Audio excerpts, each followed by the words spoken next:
É uma tarde ensolarada no Velho Oeste e Buster Scruggs cavalga por terras isoladas.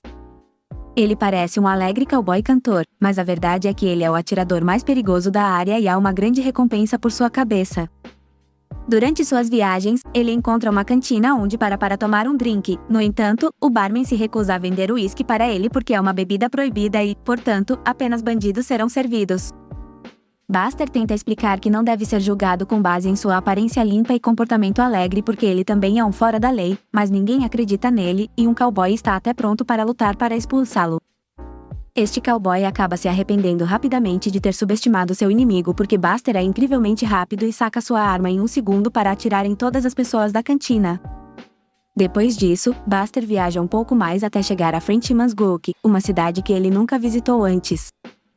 Sua primeira parada é no bar local, onde deve deixar todas as suas armas na porta para cumprir a política de proibição de armas de fogo. Em seguida, ele entra em um jogo de pôquer na mesa mais próxima, com a condição de pegar a mão deixada pelo jogador que acabou de sair. Infelizmente, quando Buster verifica as cartas, ele descobre o último jogador restante porque ele tinha a infame mão do homem morto e se recusa a jogá-la, causando a ira dos outros jogadores, especialmente do assustador Joey. Pensando que está acima das regras, Joey saca sua arma escondida para ameaçar Buster, mas ele rapidamente se defende chutando uma prancha solta na mesa para acertar a arma e fazê-la virar novamente seu mestre, matando Joey instantaneamente. Este incidente faz com que a tensão tome conta do salão, então Buster começa a cantar uma música que ele inventa na hora sobre Joey, inspirando todos a cantar e dançar junto. Sua alegre diversão é repentinamente interrompida pelo irmão de Joey, que descobriu o que aconteceu e desafia Buster para um duelo para se vingar. Mais uma vez, Buster prova que é o pistoleiro mais rápido da região e, após atirar habilmente em cada um dos dedos do homem, finalmente o mata olhando no espelho apenas para se exibir. Buster está se sentindo presunçoso e confiante como sempre quando, de repente, outro cowboy cantor chega à cidade, é The Kid, que também desafia Buster para um duelo. Este encontro é ainda mais rápido que o anterior, mas desta vez é Buster quem morre porque finalmente encontrou alguém mais rápido do que ele. Enquanto sua alma deixa o reino mortal, Buster admite que deveria ter previsto isso porque você não pode ser o chefe para sempre, e até canta junto com a música de The Kid. Enquanto isso, no Novo México, um jovem cowboy encontra um banco isolado e tenta roubá-lo. O caixa do banco finge colaborar e se abaixa para pegar o dinheiro, mas na verdade ele está se movendo para atirar em suas armas escondidas como uma distração antes de fugir. O vaqueiro consegue desviar dos tiros e não perde tempo em pegar o dinheiro da caixa, mas assim que sai correndo, o caixa abre fogo contra ele e o obriga a se esconder atrás de um poço. O vaqueiro tenta atirar de volta, mas seus esforços são inúteis. O banqueiro cobriu seu corpo com potes e panelas que refletem todas as balas. Graças a essa proteção extra, o caixa consegue chegar perto o suficiente para nocautear o vaqueiro.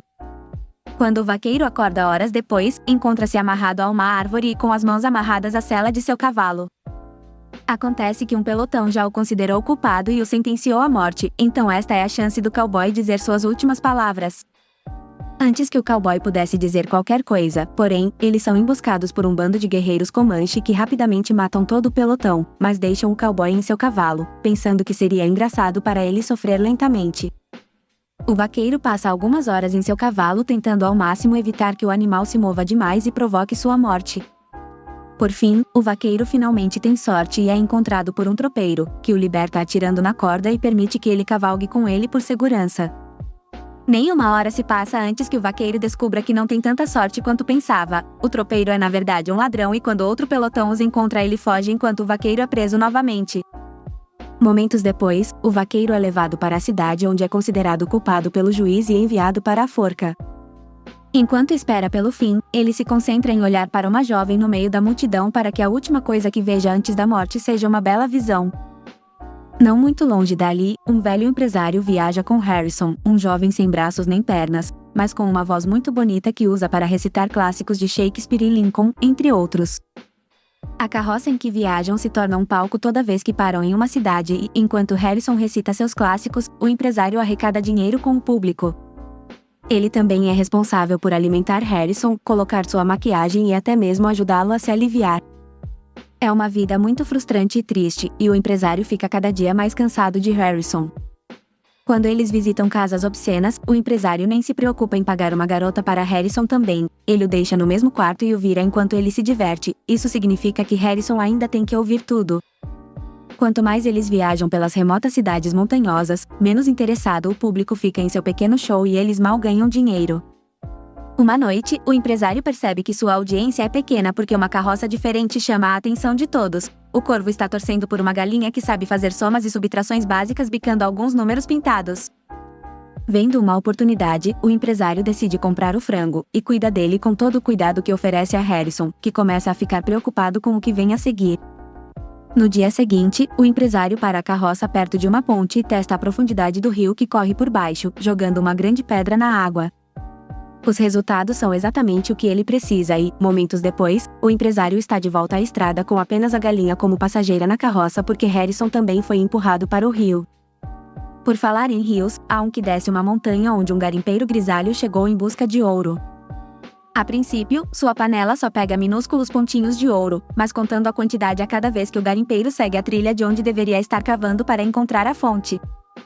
O homem até acampa próximo ao rio e sobrevive da pesca e do roubo de ovos dos ninhos de pássaros. Depois de muitos dias cavando pequenos buracos, o garimpeiro consegue triangular a fonte e começa a cavar mais fundo.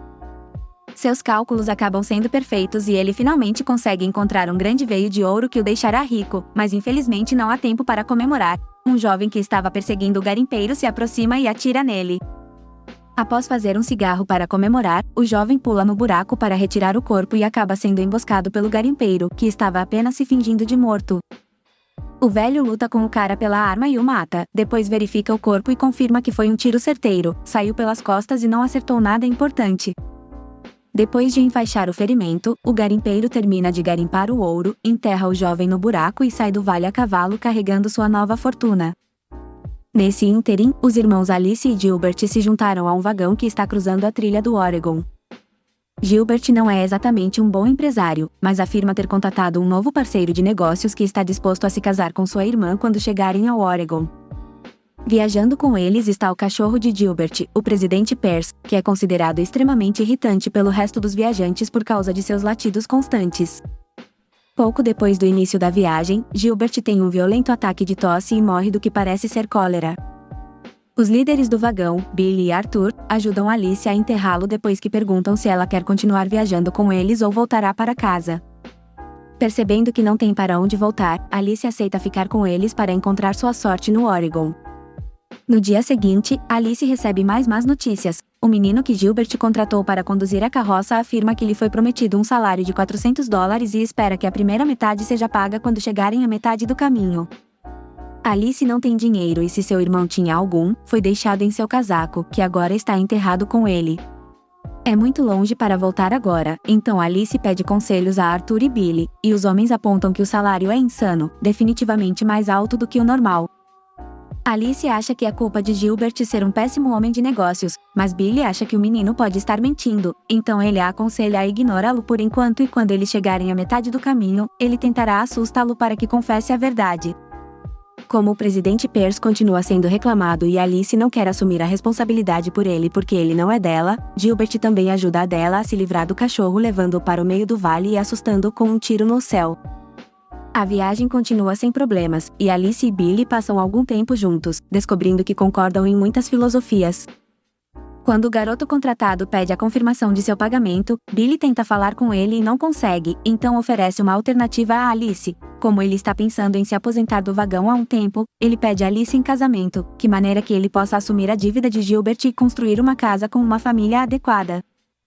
Alice fica chocada ao ouvir isso, mas ela também gosta de Billy e aceita a proposta. Alguns dias depois, Arthur se preocupa com as novas pegadas encontradas na área e verifica seus viajantes apenas para descobrir que Alice está desaparecida. Acontece que ela ouviu o presidente Pearce por perto e foi vê-lo latir para alguns cães da pradaria, deixando o vagão mais longe do que ela percebeu. Arthur a encontra e tenta trazê-la de volta o mais rápido possível, mas infelizmente eles não são rápidos o suficiente e são emboscados por um grupo de nativos americanos.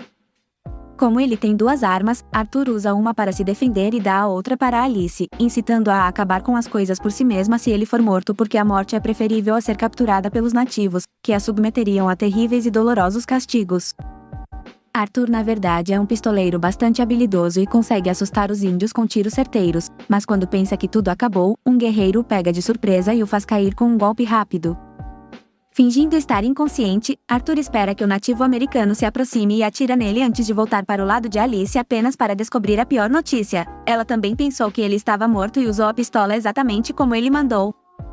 Depois de cobri-la com seu casaco, Arthur começa a voltar para o vagão junto com o presidente Pierce enquanto se pergunta o que vai dizer a Billy.